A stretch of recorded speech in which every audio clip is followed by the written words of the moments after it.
Hello everyone, welcome to achievers academy guys. मैं Deepa, you know that मैं आपकी geography teacher हूं। और आज की जो वीडियो है, इस वीडियो में मैं आपको जो 2020 का एचटेट का एग्ज़ाम हुआ था ना, 2020 का एचटेट लेवल का पीजीटी ज्योग्राफी का जो एग्ज़ाम हुआ था, उस एग्ज़ाम में मैं आपको ज्योग्राफी वाला सेक्शन आज पूरा डिटेल से कराऊंगी। ठीक है, एक एक क्वेश्चंस को हम ध्यान से देखेंगे कि लास्ट ईयर एचटेट में कौन कौन से क्वेश्चन आए थे। तो वीडियो के साथ शुरू से लास्ट तक बने रहना, और कोई भी दिक्कत हो तो कमेंट बॉक्स में मुझे कमेंट भी कर सकते हो। ठीक है, तो यहाँ पर सबसे पहला क्वेश्चन जो इन्होंने दिया था, एचटेट पेपर कर रहे हैं हम डिस्कस। ठीक है, तो एचटेट में पहला क्वेश्चन था पिछली बार, निम्न में से कौन सा सुमेलित नहीं है। यानी आपको जो देखना था कि इसमें कौन सा करेक्ट नहीं है। तो यहाँ पर कुछ वृक्ष दिए गए थे और साइड में दिए गए थे उनके प्रकार, वृक्षों के नाम, है ना। तो यहाँ पर हम देखेंगे, सबसे पहला था सुई पत्ती शंकु वृक्ष, उष्णकटिबंधीय मानसूनी वृक्ष, मध्य अक्षांशीय मिश्रित या उष्णकटिबंधीय सवाना। तो देखो, सुई पत्ती शंकु वृक्ष, सप्रूस और फर, ये वो वाले वृक्ष है जो आपके सारा साल बर्फ वाले इलाके में होते हैं। मानसूनी वन, ये तो हमारे साल सागवान, ये तो जब मानसूनी वन हमें पड़ा था, हमारा जो हरियाणा है और इंडिया का जो ये वाला पार्ट है जिसमें हम रहते हैं, ये जो पार्ट पड़ता है ये मानसूनी वनों में ही तो पड़ता है। ठीक है, और फोर्थ देखो, उष्णकटिबंधीय सवाना, तो चपटे मुकुट वाले पेड़।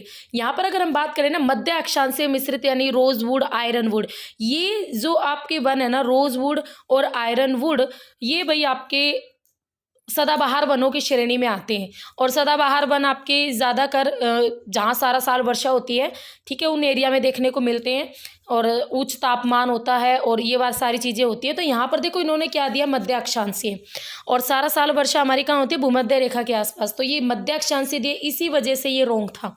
ठीक है, तो इसी वजह से इसका जो ऑप्शन था वो सी था। तो समझ में आया किस तरीके से। नेक्स्ट आता है क्वेश्चन नंबर 92, पृथ्वी की आंतरिक संरचना के बारे में निम्न में से कौन सा कथन आ सकते हैं। Internal structure of the earth से था ये क्वेश्चन। एस्थेनोस्फेयर आंशिक पिघला हुआ है, देखो आंशिक वर्ड डाला कि भाई कुछ पिघला हुआ है कुछ नहीं, तो बिल्कुल करेक्ट था ये कथन। हमने गलत वाला ढूंढना है। पृथ्वी का करोड़ निकेल और लोहे से निर्मित है, बिल्कुल करेक्ट। पृथ्वी का अधिकतर भाग मेंटल है, बिल्कुल करेक्ट।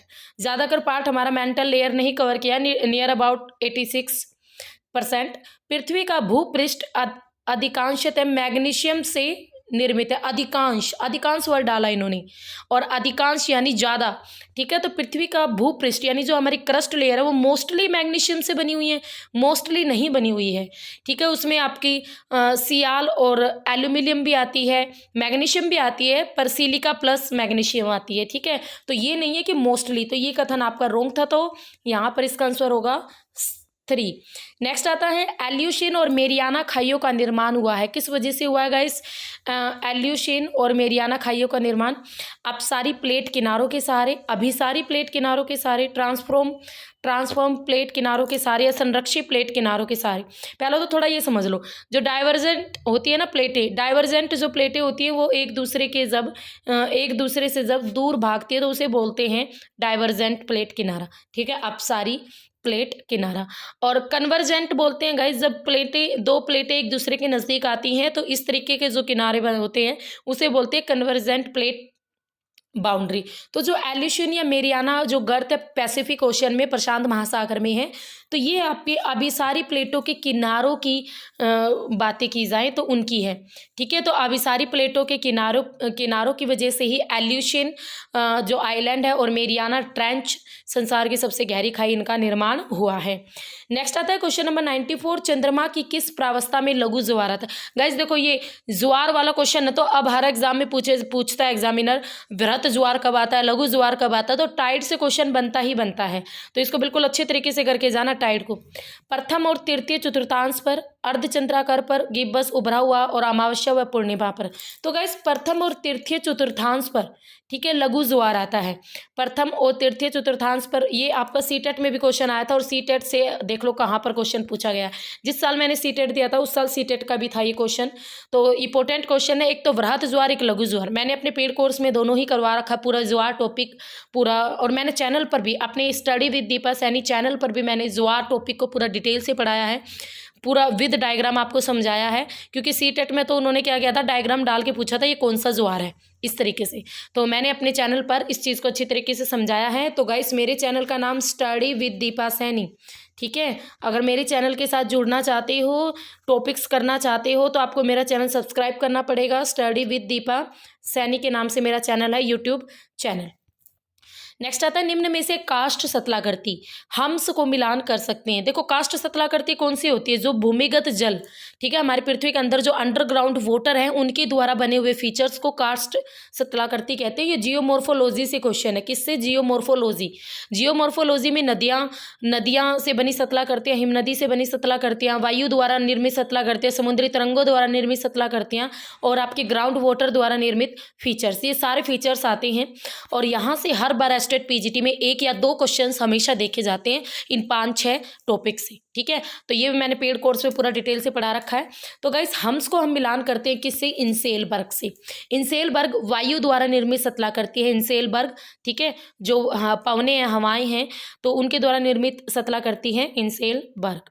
नेक्स्ट आता है क्वेश्चन 96। एक पुनर्युवित सतलाकृति के लक्षण है। पुनर्युवित यानी रिजुवेंटेड, यानी ये लगा लो कि चल रहा था सब कुछ ठीक ठाक, बीच में अचानक से हलचल हुई एरिया में और बीच में एक पर्वत के रूप में कुछ पहाड़ी से ऊपर उठ गई, ठीक है। तो इसके लक्षण क्या क्या है आपको ये बताना है। नदी वेदिकाएं, अर्धकर्तित, विसर्प, संरचनात्मक सोपान या निक पॉइंट। यहाँ पर अगर हम गाइस बात करें ना, तो भाई आपकी जो नदी वेदिकाएं हैं, नदी वेदिकाएं जब नदी इस तरीके से बहती है इसे बोलते हैं नदी वेदिकाएं, ठीक है। ये नदी द्वारा निर्मित सतलाकृति है। विसर्प की बात करें यानी जब नदी इस तरीके से मियांडर पर्वतों, यहाँ पर पर्वत आ गए एक यहाँ पर, तो इनके बीच में ऐसे सांप की तरह बहती है, उसे बोलते हैं विसर्प। संरचनात्मक सोपान या निक पॉइंट। तो गाइस देखो नदी वेदिकाओं में आपका ये भी प्रभावित करता है, और बात करें विसर्प भी प्रभावित करते हैं, सोपान प्रभावित नहीं करते। और निक पॉइंट भी आता है। निक पॉइंट क्या होता है? जो हमारा भौगोलिक चक्र है उसका बिल्कुल लास्ट पॉइंट। डेविस महोदय ने भौगोलिक चक्र दिया था और उन्होंने लास्ट पॉइंट को निक पॉइंट के नाम से डिस्क्राइब किया था, ठीक है। तो इसका आंसर रहेगा आ बा द, नदी वेदिकाएं, ठीक है। तो नदी वेदिकाएं एक पुनर्युवित सतलाकृति यानी एक नया एरिया बनने के लक्षण है, मियांडर्स हैं और निक पॉइंट है। संरचनात्मक सोपान को इसमें शामिल नहीं किया जाता, बेंचेस को। नेक्स्ट आता है क्वेश्चन नंबर 97। भू संपत्ति मानचित्र के लघुकरण यानी उसको शॉर्ट करने के लिए, ठीक है, रिडक्शन करने के लिए तो निम्न में से किस विधि का यूज नहीं किया जाता? यहाँ पर क्वेश्चन देखो नहीं किया जाता, तो भाई वर्ग विधि तो यूज होती है। स्क्वायर मेथड क्या होता है? हम सब ने किया हुआ है। स्क्वायर मेथड में हम किसी भी एरिया को बड़ा करने के लिए, लघु करने के लिए यूज करते हैं। समरूप त्रिभुज विधि भी, और कैमरा लुसीडा विधि, ये विधि आज तक मैंने भी नहीं पढ़ी है सच बताऊं तो, कैमरा लुसीडा विधि, ठीक है। इसका राइट आंसर रहेगा बिंदु प्लैनीमीटर, ठीक है। भू संपत्ति मानचित्र को छोटा करने के लिए बिंदु प्लैनीमीटर का यूज कभी भी नहीं किया जाता। बिंदु प्लैनीमीटर में डॉट्स आपके यूज किए जाते हैं। नेक्स्ट आता है क्वेश्चन नंबर 98। निम्न में से कौन सा शीतोष्ण चक्रवातों का सामान्य लक्षण नहीं है? ये देखो मैंने टेम्परेट जो साइक्लोन है बिल्कुल इजी ढंग से करवा रखा है पेड कोर्स में, और यहाँ पर देखो साइक्लोन से ही क्वेश्चन आया हुआ है। एक लंबी अवधि तक मूसलाधार वर्षा। भाई देखो मैंने सबसे पहली चीज़ यही बताई थी जब ये क्लास करवाई थी, शीतोष्ण चक्रवात मैंने अपने चैनल पर भी करवा रखा है। दोनों चक्रवात, दोनों साइक्लोन, आपको अधिकतर आज की जो एचटेट पीजीटी के जितने टॉपिक है ना, इसमें से अधिकतर टॉपिक मैंने सारे अपने चैनल पर करवा रखे हैं, स्टडी विद दीपा सैनी, ठीक है। तो एक लंबी अवधि तक मूसलाधार वर्षा, बात करें लंबी अवधि तक मूसलाधार वर्षा, ये आपकी उष्ण कटिबंधीय चक्रवात की विशेषता है। सर्दियों में हमारी एक लंबे टाइम तक मूसलाधार वर्षा कभी आपने देखी है? बारिश होगी रिमझिम, और अगर तेज भी हुई तो कुछ 5 मिनट हो गई, 10 मिनट, एक लंबे टाइम तक नहीं चलेगी। और मूसलाधार वर्षा तो कभी भी नहीं होगी गाइस। मूसलाधार यानी बेजोड़ पानी बहकर चल जाए, गलियां भर जाएं, तो इस तरीके की वर्षा गर्मी में होती है, सर्दी में कभी भी नहीं होती। और शीतोष्ण कटिबंधीय चक्रवात से वर्षा हमेशा सर्दियों में होती है इंडिया में, ठीक है। तो अस्थिर मौसम रहता है, कोहरा छाता है, और क्योंकि जब सर्दियों में वर्षा होती है कोहरा छा जाता है, हमें दिखता नहीं है। और समदाब रेखाएं, जो समदाब रेखाएं होती है उनकी स्थिति भी ठीक नहीं होती, कभी ज़्यादा है कभी कम, ये चीज़ें चलती रहती हैं, ठीक है। तो इसका आंसर रहेगा ए। कोरियालिस बल और इसके प्रभाव के संबंध में निम्न में से कौन सा कथन सही नहीं है? ठीक ध्रुवों पर यह बल शून्य होता है, ये पृथ्वी के घूर्णन का परिणाम है, तो सही नहीं है। देखो सही नहीं है पूछा है, और यहाँ पर बात देखो गाइस, ध्रुवों पर यह बल शून्य होता है, ठीक है, ये बिल्कुल भी आपका करेक्ट नहीं है। ध्रुवों पर जो कोरियालिस बल है इसकी बात करें तो ये शून्य नहीं होता, ये हाईएस्ट होता है, यानी अधिकतम होता है। ठीक है, तो ध्रुवों पर जो कोरियालिस बल होता है वो सबसे अधिक होता है, तो यही कथन आपका सही नहीं है इस स्टेटमेंट में। तो पृथ्वी के घूर्णन के घूर्णन यानी रोटेशन के कारण ही कोरियालिस बल पैदा होता है, ये बिल्कुल करेक्ट है। पवनों में विक्षेपण ध्रुवों के निकट अधिक पाया जाता है, ये भी बिल्कुल करेक्ट है। जब पवनों में विक्षेपण यानी पवनों की जो मुड़ाव होता है वो ध्रुवों की तरफ अधिक होता है। नेक्स्ट आता है उत्तरी गोलार्ध में पवनें अपनी दाईं ओर विक्षेपित हो जाती है, बिल्कुल करेक्ट गाइस। देखो 0 डिग्री और उत्तरी गोलार्ध की बात करें तो पवनें इस तरफ तरीके से और दक्षिणी गोलार्ध में इस तरीके से मुड़ जाती हैं। तो ये कौन सा है, ये साइड कौन सी है, दाई। तो ये उत्तरी गोलार्ध है, ये दक्षिणी गोलार्ध है। तो उत्तरी गोलार्ध में पवनें अपनी दाईं ओर विक्षेपित हो जाती हैं। तो यहाँ पर बिल्कुल गलत स्टेटमेंट कौन सी रहेगी गाइस, आपकी ए।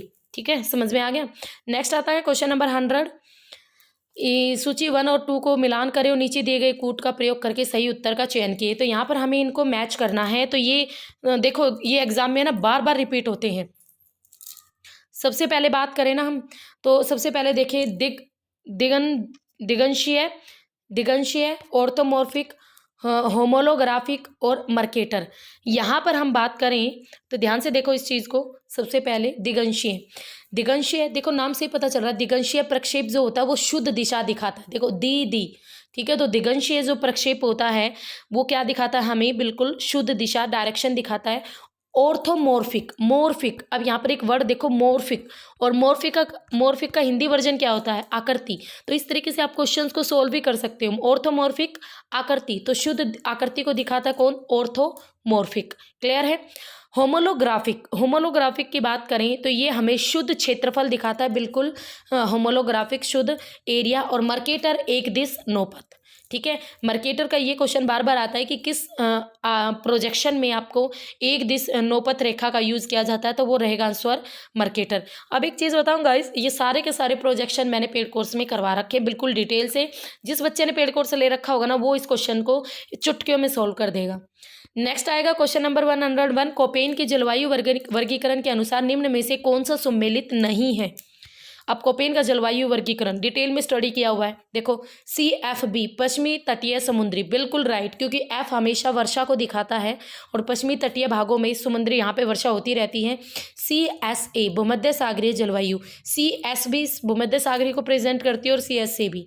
AW ये सवाना जलवायु को प्रकट करती है। ठीक है, सवाना AW। और DFA, अब यहाँ पर देखो, मैंने F अभी आपको बताया भाई, F वर्ड जो है वो वर्षा को दिखाता है, और यहाँ पर शुरू में क्या डाल दिया इन्होंने, शुष्क। ठीक है, तो शुष्क महाद्वीपीय जलवायु, तो यही आपका सही नहीं था, DFA। F हमेशा रेनफॉल को दिखाता है, F हमेशा रेनफॉल को दिखाता है, कोपेन का छोटा F रेनफॉल को। ठीक है, तो यहाँ पर शुष्क आने का मतलब ही नहीं बनता था। अगर इन्होंने F डाला है तो यहाँ शुष्क होना ही नहीं चाहिए था ना, तो यहाँ पर D इसका आंसर रहेगा। नेक्स्ट आता है क्वेश्चन 102। पद स्वासीन वर्ग संबंधित है जेफरीज के तापीय संकुचन सिद्धांत से, डेली के महाद्वीपीय संकलन सिद्धांत से, जोली के रेडियो संक्रियता सिद्धांत से, कोबर के भू अभिनीति सिद्धांत से। ये सारे के सारे आपके जो थ्योरीज हैं, सारी की सारी मोस्ट इंपॉर्टेंट है, एग्जाम में सीधी पूछी जाती है, और सारी की सारी जियोमॉर्फोलॉजी से रिलेटेड है गाइस। और ये सारी थ्योरीज मैंने पेड कोर्स में पढ़ा रखी हैं। यहाँ पर पद की बात करें, स्वासीन वर्ग, ये जो स्वासीन वर्ग पद था ये कोबर के भू अभिनीति सिद्धांत से रिलेटेड था। ठीक है, कोबर का भू अभिनीति जो सिद्धांत है उससे रिलेटेड था स्वासीन वर्ग। नेक्स्ट आता है, यहाँ पर हमें सही उत्तर का चयन करना, और इजी सा क्वेश्चन था। ये क्वेश्चन भी अगर किसी बच्चे ने गलत किया है ना, PGT स्टूडेंट ने, तो शर्म की बात है। देखो अगर किसी ने पिछले साल का एग्जाम दिया है, प्रमुख यामोत्तर लाइन, ठीक है, यानी प्राइम मेरिडियन क्या है, 0 डिग्री लॉन्गिट्यूड, 0 डिग्री देशांतर रेखा को हम समय रेखा कहते हैं। ठीक है, अंतर्राष्ट्रीय तिथि रेखा। अब उसके बात करें अंतर्राष्ट्रीय तिथि रेखा, तो गाइस अंतर्राष्ट्रीय तिथि रेखा हमारी 180 डिग्री देशांतर है, और मकर रेखा हमारी ये है। तो ये यहाँ पर सी आंसर हो जाएगा इसका। इजी सा क्वेश्चन था ये, तो बिल्कुल TGT लेवल का ही था। निम्न कथनों का प्रशिक्षण कीजिए और कूट का चयन करते हुए सही उत्तर का चयन कीजिए। अब देखो सही उत्तर का, ये चट्टानों से क्वेश्चन है आपका।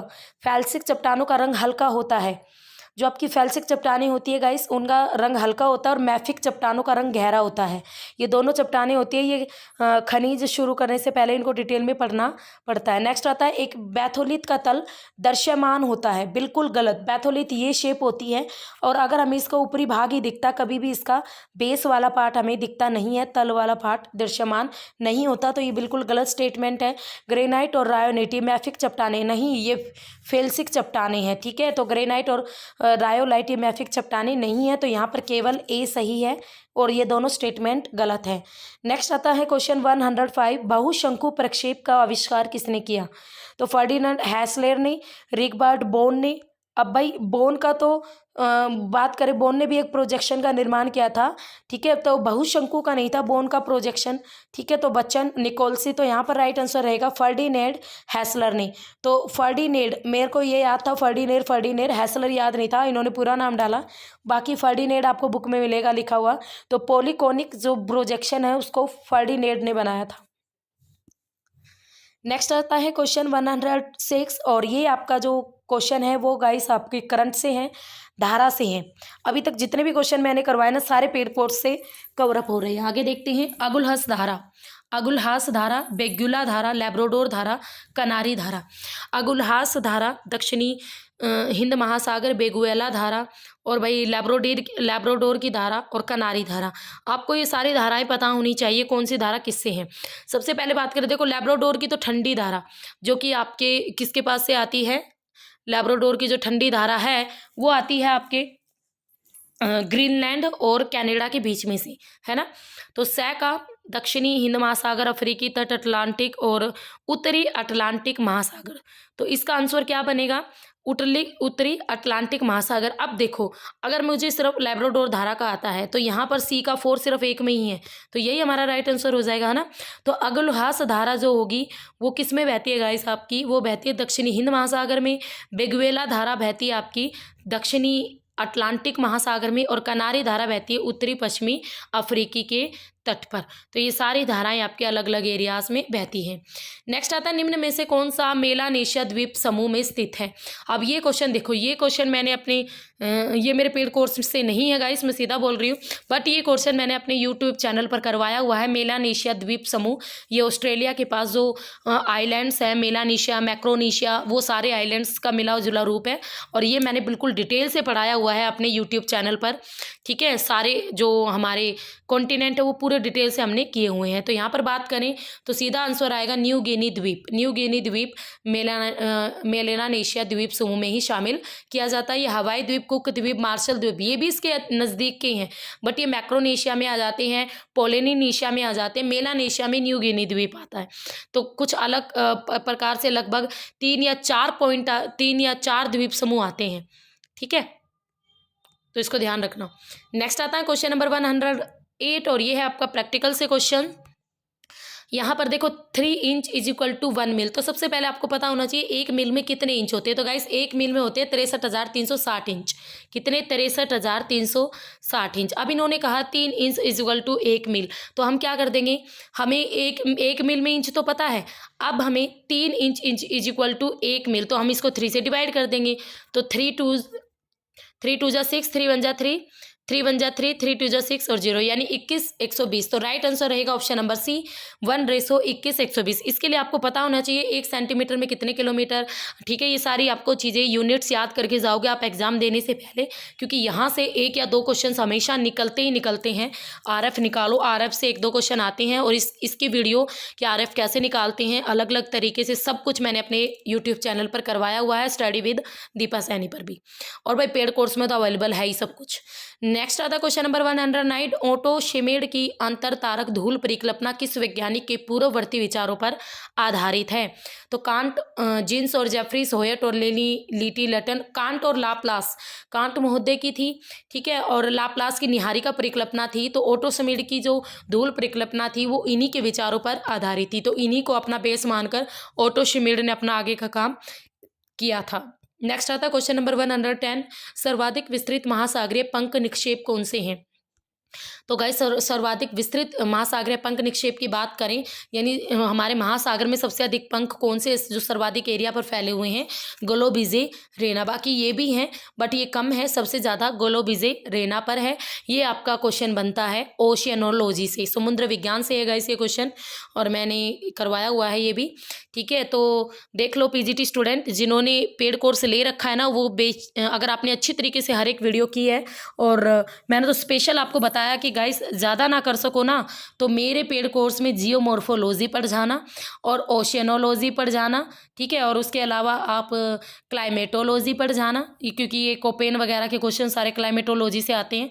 और ज्योग्राफी ऑफ इंडिया तो हमें करनी ही करनी है, और प्रैक्टिकल ज्योग्राफी पढ़ जाना। अगर ये पाँचों ब्रांच आप कर जाते हो ना मेरे चैनल से, या मेरे चैनल से तो आपको ये सारी वीडियो नहीं मिलेगी क्योंकि इतना मैंने अभी किया हुआ नहीं है, पर पेड कोर्स में ये पाँचों के पाँचों कवरअप हैं।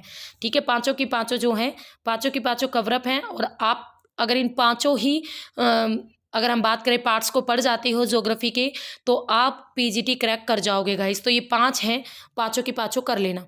नेक्स्ट आता है ब्लैक फॉरेस्ट और वासिसस के मध्य भ्रंश घाटी में कौन सी नदी बहती है। तो गाइस सीन, रोन, डैन्यूब, राइन नदी। राइन नदी एक ऐसी नदी है जो भ्रंश घाटी से होकर बहती है, और ये ब्लैक फॉरेस्ट जर्मनी का ब्लैक फॉरेस्ट और वासिसस यूरोप का वासिसस जो पर्वत है, इन दोनों के बीच ये दोनों ही आपके ब्लॉक माउंटेन है, यानी भ्रंशोत्तत पर्वत है, और इन दोनों की जो घाटी है उसमें से बहती है राइन नदी, जो संसार की सबसे वेस्ट, सबसे बिजी और बैकबोन ऑफ यूरोप भी कहते हैं राइन नदी को। तो राइन नदी से बहुत क्वेश्चन बनते हैं, अच्छी तरीके से करके जाना इसे। नेक्स्ट आता है 112 और बार बार रिपीटेड होने वाला क्वेश्चन। ये क्वेश्चन तो बच्चे गलत करना ही नहीं है। अश्व अक्षांश निम्न में से किस वायुदाब पेटी से संबंधित है। ध्रुवीय उच्च वायुदाब, डोलड्रम, उपोषण निम्न वायुदाब, उपोषण उच्च वायुदाब। तो अश्व अक्षांश देखो, एक तो आपको हाई प्रेशर, लो प्रेशर ये भी जरूर पता होना चाहिए। तो देखो हमारे जो गाइस 0 डिग्री यानी भूमध्य रेखा के पास जो हमारा वायुदाब होता है वो कैसा होता है, लो प्रेशर वाला होता है, यानी निम्न वायुदाब होता है। ठीक है, 0 डिग्री भूमध्य रेखा के आसपास जो हमारा वायुदाब होता है वो कैसा होता है, लो होता है। ठीक है, लो प्रेशर होता है। वहीं अगर हम बात करें आपका भाई 23.5 डिग्री से अपर जो आती है, या लगभग 30 से 35 डिग्री के बीच जो उपोषण कटिबंधीय पेटी आती है, तो जो उपोषण कटिबंधीय पेटी है वहाँ पर अगर हम बात करें जो हमारा वायुदाब होता है वो कैसा होता है, तो यहाँ की सारी वायु इस एरिया में पहुँच जाती है, तो वहाँ पर हाई प्रेशर हो जाता है। तो यहाँ पर आंसर बनेगा उपोषण उच्च वायुदाब, क्योंकि उपोषण हमेशा उच्च वायुदाब में ही होता है। तो यहाँ पर ऑप्शन डी इसका करेक्ट रहेगा। नेक्स्ट क्वेश्चन आता है गाइस, निम्न में से कौन सा डेविस के भौगोलिक चक्र मॉडल से संबंधित नहीं है। देखो मैंने अभी जिक्र कर रही थी डेविस महोदय का जियोग्राफिक कह लो, जियोमॉर्फिक जो सर्कल है उसकी बात कर रहे थे। तो डेविस महोदय का ये भौगोलिक चक्र मॉडल है, इससे कौन सा संबंधित नहीं है। उत्थान की धीमी दर, सतलाकृतियाँ, संरचना, प्रक्रम और अवस्था का प्रतिफल होती है, पैनी प्लेन या मोनोडनोक। तो यहाँ पर राइट आंसर रहेगा उत्थान की धीमी गति, क्योंकि अगर आपने डेविस महोदय का भौगोलिक चक्र पढ़ा है ना, तो आपको ये चीज़ अच्छी तरीके से पता होगी कि किस तरीके से जब डेविस महोदय कहता है कि भाई कोई भी जो सतला करती है 3 अवस्थाओं से गुजरती है, युवावस्था और आपकी प्रौढ़ावस्था और वृद्धावस्था। तो युवावस्था में सिर्फ आपका उत्थान होता चला जाता है ना। ठीक है, वो कभी भी यही नहीं कहता कि जब भी उत्थान होगा तो वो बहुत तेज़ी से होता है, डेविस कहता है इस बात को। तो यहाँ पर अगर हम बात करें तो इन्होंने कहा कि भाई डेविस महोदय का भौगोलिक चक्र कि में कभी भी उत्थान की धीमी दर बताई ही नहीं गई। डेविस महोदय ने हमेशा कहा जब भी आपका अपलिफ्ट होगा, यानी जब भी सतलाकृति ऊपर उठेगी तो वो बहुत तेज़ी से उठती है, उसकी कभी भी धीमी गति देखने को नहीं मिलती। बाकी डेविस महोदय में भाई पैनी प्लेन भी होता है, मोनोडनांक जो पहाड़ियाँ होती हैं उनको नाम दिया था पैनी प्लेन, जो एक बाद में वो सतलाकृति कट के एक प्लेन मैदान में बदल जाती है, उसे पैनी प्लेन नाम दिया। और सतलाकृति हमेशा स्ट्रक्चर और आपका प्रोसेस और टाइम तीनों का ही प्रतिफल होती है। ये भी स्टेटमेंट किसने दी थी, डेविस ने दी थी। और इन तीनों को क्या कहते हैं, डेविस की त्रिकुट के नाम से भी जाना जाता है। किसे, संरचना, प्रक्रम, अवस्था। ये क्वेश्चन भी एग्जाम में आता है, डेविस की त्रिकुट में क्या क्या शामिल है, संरचना, प्रक्रम और अवस्था, ये याद रखना। नेक्स्ट आता है क्वेश्चन नंबर 114, ज्वालामुखी राख के संगठित होने से चट्टाने कहलाती है। तो गाइस मैंने ज्वालामुखी चैप्टर में इस चीज़ को अच्छी तरीके से पढ़ा रखा है कि ज्वालामुखी चट्टान क्या होती है, स्कोरिया किसे कहते हैं, सील क्या होती है और टफ क्या होती है।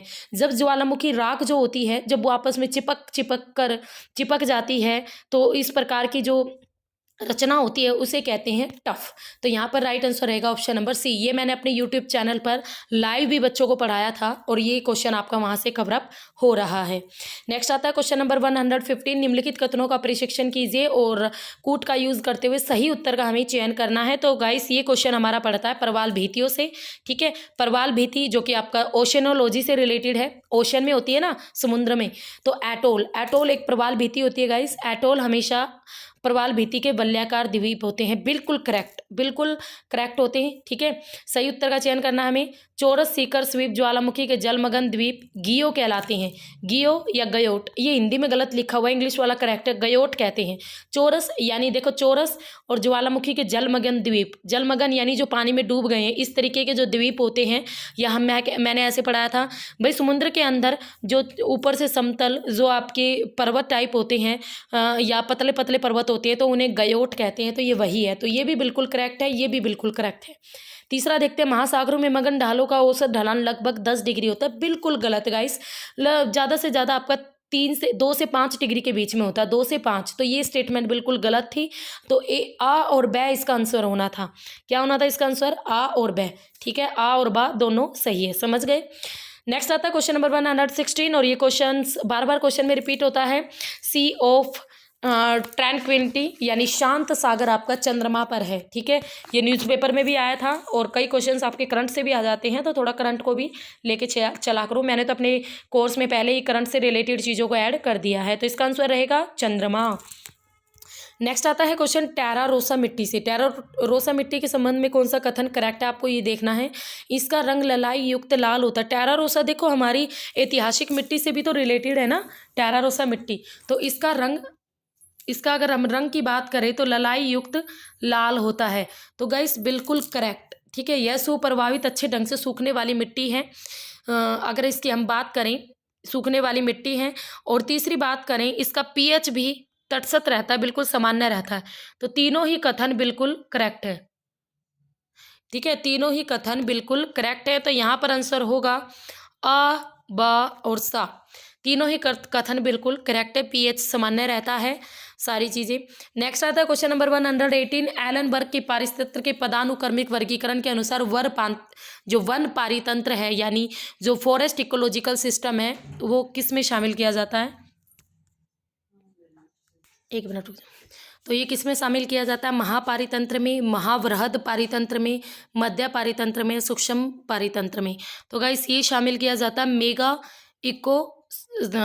मैक्रो इकोसिस्टम में, मैक्रो में, महापारितंत्र में। इसका आंसर आएगा महापारितंत्र यानी मैक्रो इकोसिस्टम। ठीक है, ये एलन बर्ग के द्वारा है। और ये क्वेश्चंस अगर हम बात करें ना, तो आपके उससे निकलता है ये ओशनोलॉजी और क्लाइमेटोलॉजी। ठीक है, तो ये आपका ना ईवीएस से रिलेटेड क्वेश्चन है। और ईवीएस के काफ़ी टॉपिक आते हैं जो पीजीटी में भी आते हैं, जैसे आपका इकोलॉजिकल सिस्टम और फूड चेन से रिलेटेड क्वेश्चन। और जिस तरीके से ये क्वेश्चन बना है, तो ईवीएस से भी रिलेटेड क्वेश्चन आते हैं इसमें।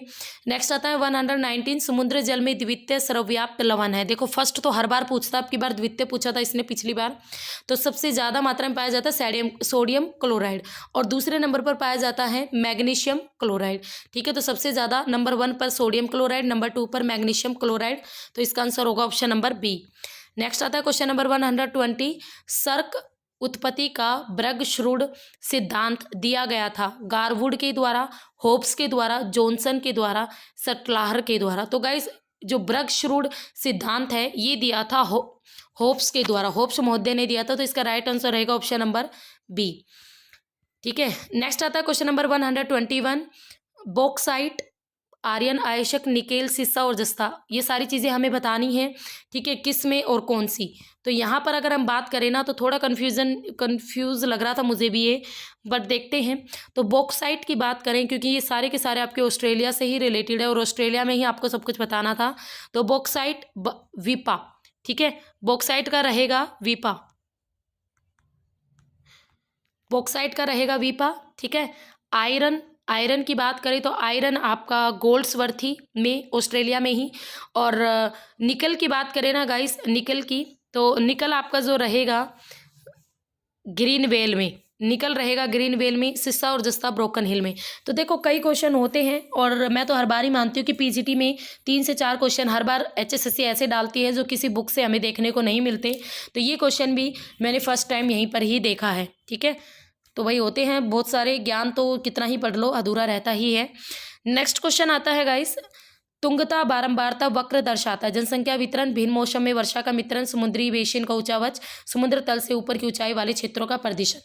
तो जो अल्टीमेट्रिक जो फ्रीक्वेंसी है ये दिखाता है कि समुद्र तल से ऊंचाई वाले जो एरियाज है उनको उनका प्रदर्शन किया जाता है। और ये एक वक्र होता है, एक कर्व होता है जो प्रैक्टिकल ज्योग्राफी से रिलेटेड है। और इसको पेड कोर्स में मैंने बहुत अच्छे तरीके से कराया था और शायद मैंने अपने चैनल पर भी इसके बारे में सब कुछ बता रखा है। नेक्स्ट आता है क्वेश्चन नंबर 123, बोट पीपल स्थानांतरण संबंधित है। तो गाइस इसका सीधा सा क्वेश्चन है, 70 और 80 के दशक में क्या हुआ था, वियतनाम जो कंट्री है उसके लोगों ने स्थानांतरण किया था भारी मात्रा में। तो उन्होंने बोट के द्वारा स्थानांतरण किया था। तो इस समय क्या हुआ, फिर उस समय उन लोगों को बोट पीपल कहा गया था। तो यहाँ पर क्वेश्चन ऑप्शन नंबर ए है हमारा आंसर। नेक्स्ट आता है क्वेश्चन नंबर 124 और यह आपका ज्योग्राफी ऑफ इंडिया से रिलेटेड क्वेश्चन है। राष्ट्रीय जलमार्ग पूछा गया है, ठीक है। कोटापुरम से कोलम तक ये हमारा जो जलमार्ग है ये है गाइस आपका राष्ट्रीय जलमार्ग संख्या नंबर 3, ठीक है। ये पूछा गया था, ये जलमार्ग से रिलेटेड क्वेश्चन है, वाटरवे से। नेक्स्ट आता है क्वेश्चन, ये भी आपका ज्योग्राफी ऑफ इंडिया से रिलेटेड क्वेश्चन है और इजी सा क्वेश्चन है ये क्वेश्चन तो गलत होना ही नहीं चाहिए था। देखते हैं, देखो नवीन वलित पर्वत कौन सा है, हिमालय। अवशिष्ट पर्वत कौन सा है, अरावली। ज्वालामुखी पर्वत कौन सा है और भ्रंशोत्तत पर्वत कौन सा है। तो गाइस अगर हम भ्रंशोत्तत पर्वत की बात करें तो वो माना जाता है सह्याद्री और ज्वालामुखी आपका राजमहल पहाड़िया। तो इस तरीके से था और इसका था 4, ऑप्शन नंबर 4 आंसर। नेक्स्ट आता है, निम्नलिखित भूगोलवेताओं में से कौन उद्देश्यवादी था। और ये क्वेश्चन बनता आपका थॉट ज्योग्राफी से। थॉट ज्योग्राफी से सिर्फ एक ही क्वेश्चन आया था ये, बाकी कोई क्वेश्चन नहीं था। तो अगर आप 1-2 क्वेश्चन के ऊपर पूरी ब्रांच करने बैठोगे तो बहुत वाइड हो जाएगा ना आपके लिए, तो स्किप कर सकते हो। ऐसी ज़्यादा कोई टेंशन लेने वाली बात नहीं है, एक या ज़्यादा 2 ही क्वेश्चन आते हैं थॉट ज्योग्राफी से। तो निम्नलिखित भूगोलवेताओं में से कौन उद्देश्यवादी था गाइस, कार्ल रीटर महोदय था उद्देश्यवादी। नेक्स्ट क्वेश्चन आता है, निम्न में से कौन सा जनजाति समूह भारत में निग्रेटो प्रजाति का प्रतिनिधित्व करता है। अगेन ज्योग्राफी ऑफ इंडिया से क्वेश्चन, सैटेनली और जारवा, संथाल और मुंडा, उराव या कुरुम्बा, और टोडा और बागड़ा। तो यहाँ पर आंसर रहेगा सैटेनली और जारवा। ये दोनों जो जनजाति समूह है ये नेग्रिटो प्रजाति का प्रतिनिधित्व करती है। नेक्स्ट आता है, राजस्व चैन या रेवेन्यू चैन की मानक लंबाई होती है गाइस। अगेन प्रैक्टिकल ज्योग्राफी से question, 66 feet, 33 feet, 30 feet, 50 feet. तो राइट आंसर रहेगा फीट में कितनी होती है, 33 फीट की लंबी चैन होती है। जब आपने याद करो कि बीए में जब, या बीए जो भी आपने किया था, जब आपने सर्वे कर रहे थे तो एक चैन का, लोहे की चैन का यूज़ किया करते थे ना ग्राउंड को मापने के लिए। तो ये वही चैन की लंबाई पूछी गई है। तो ये लंबाई होती थी 33 फीट। नेक्स्ट आता है, विश्व जनसंख्या दिवस 2015 की कौन सी विषय वस्तु थी। थीम पूछा गया है यहाँ पर और थीम सीधा था आपातकाल में असुरक्षित जनसंख्या, क्योंकि पॉपुलेशन बढ़ रही है डे बाय डे और इससे बहुत आगे चलकर भयानक रूप भी हमें देखने पड़ सकते हैं। तो आपातकाल में असुरक्षित जनसंख्या। नेक्स्ट आता है 130, हमें बताना था इसमें से कौन सा करेक्ट नहीं है। मानव पारिस्थितिकी बैरोज महोदय, बिल्कुल करेक्ट। ये क्वेश्चन हद से ज़्यादा बार रिपीट होता है पीजीटी एग्जाम्स में और नेट के एग्जाम में भी। बैरोज का जो मानव पारिस्थितिकी, देखो इको पारिस्थितिकी से रिलेटेड मानव पारिस्थितिकी कहीं भी देखने को मिल जाए ना वर्ड, सीधा आंसर डालना बैरोज। इतिहास की भौगोलिक दूरी, ये मैकेंडर महोदय का एक फेमस थ्योरी थी, ठीक है, जो कि आपकी थॉट ज्योग्राफी में पड़ती है। रुको और जाओ, ये टेलर महोदय ने दिया था। रुको और जाओ निश्चयवाद, इसे नव निश्चयवाद की संज्ञा भी दी जाती है। तो ये तीनों बिल्कुल करेक्ट थी और कॉमन से आंसर दें। प्रसंभववाद, लाब्लास, ये बिल्कुल गलत था। लाब्लास तो संभववाद के थे, ठीक है, लाब्लास संभववाद के जनक थे, प्रसंभववाद के जनक ये नहीं थे। तो यहाँ पर ऑप्शन नंबर डी रहेगा। नेक्स्ट आता है, हैडन के वर्गीकरण के अनुसार लियो टिकरी मानव प्रजाति के बालों का उद्रव काट है 20 से 40, 40 से 60, 60 से 70, लगभग 80। तो यहाँ से क्वेश्चन है ना हर बार आता है और बच्चे सोचते होंगे ये क्वेश्चन कहाँ से आया, ठीक है। तो ये क्वेश्चन है ना आपके अलग अलग जो पुराने टाइम में जो हमारे प्रजातियां थी उनको उनकी नाक का, उनके सिर का, उनके बाल का, उनके रंग का, तो इन सब चीज़ों का अलग अलग तरीके से वर्गीकरण किया जाता है। पिछली बार नाक से रिलेटेड पूछा गया था, पिछली बार, और अब 2020 में बालों से रिलेटेड क्वेश्चन आया। तो ये मैंने अपने पेड कोर्स में बिल्कुल डिटेल से करा रखा है हैडन का वर्गीकरण, ठीक है। तो ये आपका आई थिंक इकोनॉमिक्स से तो नहीं मिलेगा, या तो आपका पॉलिटिकल ज्योग्राफी से क्वेश्चन है, पॉलिटिकल ज्योग्राफी से क्वेश्चन है ये आपका। नेक्स्ट आता है क्वेश्चन नंबर 132, निम्न में से किस सिंचाई के स्रोत द्वारा अधिकतम क्षेत्र संचित होता है? नहर, तालाब, कुआं और नलकूप और नहर और तालाब। तो किस सिंचाई के स्रोत द्वारा अधिकतम एरिया? तो देखो अगर यह कुआं और नलकूप इकट्ठा नहीं दिया होता ना तो ये ऑप्शन सी आपका आंसर नहीं बनता। ठीक है, तो यहाँ पर कुएं और नलकूपों द्वारा सबसे ज़्यादा सिंचाई की जाती है भारत में। ठीक है, तो ध्यान रखना कुआं और नलकूप, क्योंकि नलकूपों द्वारा सबसे ज़्यादा सबसे ज़्यादा सिंचाई होती है और कुआं भी जुड़ गया इसके साथ, तो इसलिए सबसे ज़्यादा प्रतिशत बैठता है इनका। नेक्स्ट आता है TINO मानचित्र विकसित हुए थे? रोमन काल के दौरान, ग्रीक काल के दौरान, अंध युग के दौरान और अरब काल के दौरान। तो गाइस अंध युग के दौरान। ठीक है, अंध युग के दौरान। थॉट ज्योग्राफी से क्वेश्चन है, तो पिछली बार 4 से 5 क्वेश्चन आए थे थॉट ज्योग्राफी से, अगर टाइम बचे तो कर लेना। नेक्स्ट आता है 134, ममबूती, तवा और बातसवा, ये सारी प्रजातियों के समूह है। तो ये किस प्रजाति के हैं? पिग्मी प्रजाति के हैं। पिग्मी प्रजाति आपके अफ्रीका में देखने को मिलती हैं। ठीक है, कांगो के पिग्मी, कांगो नदी के बेसन एरिया में पिग्मी प्रजाति रहती हैं। तो मबूती, तवा और बातसवा ये पिग्मी प्रजाति के ही समूह हैं। आपको अगेन ज्योग्राफी ऑफ इंडिया से क्वेश्चन, आपको गलत कथन चूज करना है। संपूर्ण प्रायद्वीपीय भारत केवल आर्कियन चट्टानों से निर्मित है। बिल्कुल गलत है गाइस, संपूर्ण ना लिखा होता ना तो ये कथन ठीक होता, बट यहाँ संपूर्ण लिख दिया। पूरा प्रायद्वीपीय भारत थोड़ी ना हमारा आर्कियन चट्टानों से है, अलग अलग चट्टानें हैं वहाँ पर। प्रायद्वीपीय नीस को बंगाल नीस भी कहते हैं, बिल्कुल करेक्ट है। भारत की प्राचीनतम जो चट्टानें हैं आर्कियन समूह से संबंधित है। ठीक है, ये भी बिल्कुल करेक्ट है। पुरानी जो चट्टानें आर्कियन समूह से संबंधित है। हिमालय का केंद्रीय भाग आर्कियन चट्टानों से निर्मित है, ये भी बिल्कुल करेक्ट है। तो हमारा गलत ऑप्शन कौन सा रहेगा? तो हमारा आंसर हो जाएगा यहाँ पर ये असत्य कथन 1। नेक्स्ट आता है दूरस्थ संवेदन, यानी आपका रिमोट सेंसिंग वर्ड को सबसे पहले यूज किसने किया था? एवलिन प्रुंट द्वारा यूज किया गया था। एवलिन प्रुंट के द्वारा यूज किया गया था रिमोट सेंसिंग वर्ड को। नेक्स्ट आता है भारतीय मानसून उत्पत्ति की गतिक संकल्पना के अनुसार ग्रीष्म आयनात पर ITCZ एन लगा दिया आगे, तो एन क्या यूज कर रहा है? नॉर्थ ITCZ विस्तृत होता है। तो गर्मियों में नॉर्थ जो ITCZ है वो आपका कर्क रेखा से भी आगे चला जाता है, यानी 23.5 डिग्री से भी ऊपर चला जाता है। तो यहाँ पर हमारा आंसर रहेगा, देखो 23.5 डिग्री से ऊपर हमारा यहाँ एक ही ऑप्शन है 30 डिग्री उत्तरी अक्षांश तक। तो नॉर्थ एन क्या दिखा रहा है? नॉर्थ को दिखा रहा है। ITCZ यानी इंटर ट्रॉपिकल कन्वेक्शनल जोन। ठीक है, ये क्लाइमेटोलॉजी से रिलेटेड है, आपका पूरा डिटेल से मैंने वहाँ पर पढ़ा रखा है इस चीज़ को। तो 30 डिग्री उत्तरी अक्षांश तक। और ये अधिकतर चीज़ें है ना, इस पेपर की जितनी भी अधिकतर चीज़ें, अगर आप मेरे चैनल की सारी वीडियो पढ़ के जाते हो ना, आप ये लगा लो 60 में से आपको 45 क्वेश्चन जरूर देखने को मिल जाएंगे एग्जाम में। ठीक है, फिर मत कहना कि मैम 45 क्वेश्चन भी ठीक नहीं हुए। तो 45 क्वेश्चन आपको मेरे चैनल की सारी वीडियो देखने से मिल जाएंगे। ठीक है, study with Deepa Saini, study with Deepa Saini मेरे चैनल का नाम है। नेक्स्ट क्वेश्चन है 2011 की जनगणना के अनुसार निम्न में से किस राज्य में महिला कार्य सहभागिता दर सबसे कम थी? हिमाचल, मणिपुर, छत्तीसगढ़, पंजाब। तो गाइस पंजाब, ऐसे याद कर सकते हो भाई, पंजाब की महिलाएं तो घर में रहती हैं, सारा दिन बस खाना पकाना यही उनका काम है। तो कार्य सहभागिता दर सबसे कम इन्हीं की थी। नेक्स्ट आता है 139, पृथ्वी की सतह से GPS उपग्रह। अब कई बच्चे सोचेंगे GPS, देखो GPS बिल्कुल अलग है सैटेलाइट, और जियो स्टेशनरी अलग है। ठीक है, यानी भूमध्य रेखीय उपग्रह अलग है, जियो स्टेशनरी सैटेलाइट अलग है, और GPS सैटेलाइट अलग है। तो यहाँ पर जियो स्टेशनरी एग्जामिनर पूछता तब आपका आंसर 36,000 किलोमीटर होता, बट यहाँ पर पूछा GPS सैटेलाइट, तो GPS सैटेलाइट 20,200 किलोमीटर की ऊंचाई पर, लगभग 20,200 किलोमीटर की ऊंचाई पर। तो यहाँ पर सी ऑप्शन रहेगा। नेक्स्ट आता है 140, कौन सा करेक्ट नहीं है? यहाँ पर कुछ घाटियाँ हैं और यहाँ पर कुछ राज्यों के नाम है। शांत घाटी, नुब्रा, मिलाम, जोहार। तो शांत घाटी केरल की शांत घाटी, नुब्रा जम्मू कश्मीर घाटी में है, और मिलाम आपकी उत्तराखंड में है। बट ये जो जोहार है ये सिक्किम राज्य में नहीं पड़ती, तो ये बिल्कुल भी करेक्ट नहीं था। नेक्स्ट आता है भारत के निम्नलिखित राज्यों में से कौन सा भारतीय म्यांमार सीमा पर अवस्थित नहीं है? अरुणाचल प्रदेश, मिजोरम, नागालैंड, त्रिपुरा। तो गाइस भारत और म्यांमार की सीमा पर अरुणाचल प्रदेश, मिजोरम, नागालैंड। यहाँ पर देखो ये है अरुणाचल प्रदेश, इधर म्यांमार पड़ता है। अरुणाचल प्रदेश बनता है, फिर अरुणाचल प्रदेश के बाद नागालैंड, फिर मणिपुर और फिर मिजोरम। तो ये 4 राज्य भारत और म्यांमार के बीच सीमा बनाते हैं, बट त्रिपुरा आपका इधर पड़ जाता है, इधर, और त्रिपुरा बनाता है पश्चिम बंगाल के साथ बाउंड्री। तो आंसर रहेगा 4। नेक्स्ट आता है क्वेश्चन नंबर 142, निम्नलिखित कथनों का प्रशिक्षण कीजिए। और कूट का प्रयोग करते हुए सही उत्तर का चयन कीजिए। देखो, भारत की लगभग 50% जनसंख्या केवल 10% एरिया में केंद्रित है। बिल्कुल करेक्ट, थोड़ा बहुत ऊपर नीचे हो जाता है। 60 है कि भाई 60% एरिया 10% एरिया पर रहती है, बट इन्होंने 50 डाल दिया। ठीक है।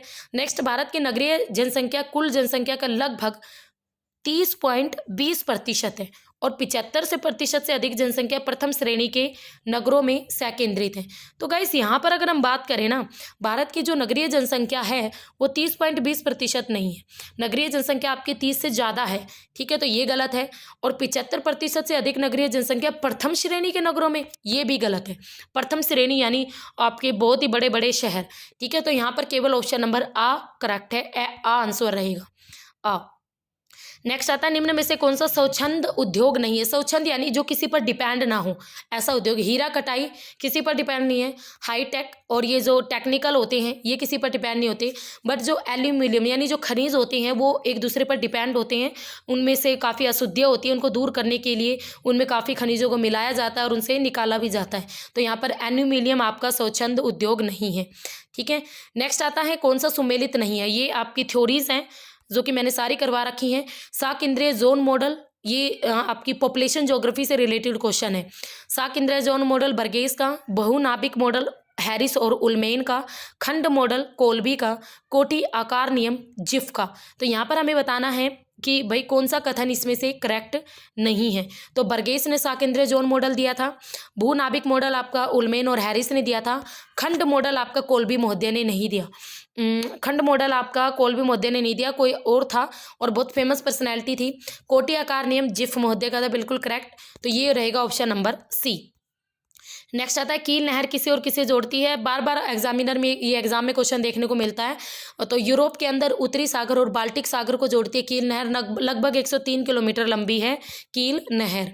नेक्स्ट आता है 146, कालानुक्रमिक क्रम में विस्तृत कीजिए। तो गाइस ये पहले से ही क्रम में दिए गए थे, आस्ट्रालोपेथिकस, होमो इरेक्टस और होमो सैपियंस। ठीक है, तो ये कुछ मेरे हिसाब से ये मानो कि जो खोपड़ी है उनका टाइम पीरियड कुछ इस तरीके से था। नेक्स्ट क्वेश्चन आता है, और ये क्वेश्चन गाइस आपकी +2 के एनसीईआरटी के फर्स्ट चैप्टर से क्वेश्चन था। ठीक है, मैंने अभी क्लास +2 के एनसीईआरटी का फर्स्ट चैप्टर अपने चैनल पर कराया है। ठीक है, तब मैंने बताया था इस कथन को, सैंपल महोदय का ये कथन था। वो मानव भूगोल बुक पढ़ा रही थी मैं +2 के एनसीईआरटी की, तो उसमें ये कथन दिया गया था कि भाई मानव भूगोल अस्थायी पृथ्वी, यानी हमारी पृथ्वी मूवमेंट होती रहती है, और चंचल मानव और मनुष्य भी चंचल है, दोनों के बीच जो संबंध है उन चेंजिंग रिलेशनशिप का अध्ययन है। तो ये कहा था सैंपल महोदय ने, जो कि रेड जेल की क्या थी, स्टूडेंट थी। तो सैंपल महोदय का ये कथन था। ठीक है, तो ये मानव भूगोल की फर्स्ट ही चैप्टर से ये क्वेश्चन आया हुआ था एनसीईआरटी से। नेक्स्ट आता है, मौसम मानचित्र पर इस चिन्ह को प्रदर्शित करता है। ये सारे चिन्ह मैंने पेड कोर्स में करवाए हुए हैं, कौन सा चिन्ह कैसे दिखाते हैं, सड़क को किसके द्वारा दिखाते हैं, मंदिर को किसके द्वारा दिखाते हैं, सब कुछ। तो भाई ये गोल बना के और बीच में जो डॉट लगाते हैं, इसके द्वारा हम सूर्य के प्रकाश को दिखाते हैं। ठीक है, तो सूर्य प्रकाश इसका आंसर था। नेक्स्ट आता है 149, पाट भूमि सतलाकृतिक विशेषता है किसकी? ठीक है, पाट भूमि, पाट यानी बिल्कुल ऊपर से पथरीली टाइप, और स्पाट भूमि तो ये है छोटा नागपुर पठार की।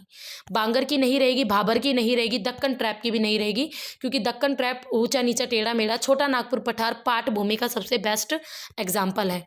नेक्स्ट आता है, और आज के हमारे इस क्वेश्चन वाली वीडियो का बिल्कुल लास्ट क्वेश्चन है। तो ये सारे क्वेश्चन आपके पीजीटी ज्योग्राफी से रिलेटेड थे। ठीक है, तो गाइस आखिरी क्वेश्चन था, रडार शब्द का सही पूर्ण रूप क्या है? तो रेडियो डिक्टेशन एंड रेजिंग, ये थी फुल फॉर्म रडार की, रेडियो डिक्टेशन एंड रेजिंग। तो ये थे आपके पीजीटी 2020 के सारे ज्योग्राफी के क्वेश्चंस। आशा करती हूँ सारे क्वेश्चन समझ में आ गए हो। कोई इशू हो तो कमेंट कर सकते हो गाइस। और अगर आप मेरे चैनल की वीडियो देख के पीजीटी ज्योग्राफी का पेपर देने जाओगे ना, तो आपके लगभग 60 में से मैं गारंटी लेती हूँ 40 से 45 क्वेश्चन ठीक होंगे ही होंगे, क्योंकि नियर अबाउट इतने क्वेश्चंस आपको मेरे चैनल से मिल जाएगा।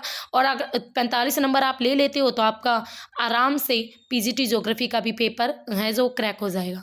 ठीक है, तो मेरे चैनल का नाम है स्टडी विद दीपा सैनी, तो मेरे चैनल के साथ ज़रूर जुड़ना गाइस। और मेरे चैनल पर आजकल मैं क्वेश्चन सीरीज़ करवा रही हूँ काफ़ी ज्योग्राफी की, तो उन क्वेश्चन सीरीज़ से आपकी अच्छी प्रैक्टिस हो जाएगी। ठीक है, तो स्टडी विद दीपा सैनी मेरा चैनल है, तो उसके साथ ज़रूर जुड़ना।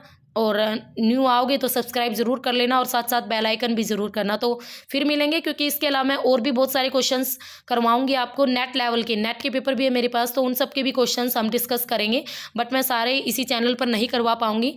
तो ज़्यादातर जो क्वेश्चन होंगे, पेपर होंगे, वो मेरे चैनल पर ही मैं सोल्व करवाऊंगी, स्टडी विद दीपा सैनी पर। तो आपकी मर्जी है, आप जुड़ना चाहते हो या नहीं। तो फिर मिलेंगे, तब तक के लिए have a nice day. Okay.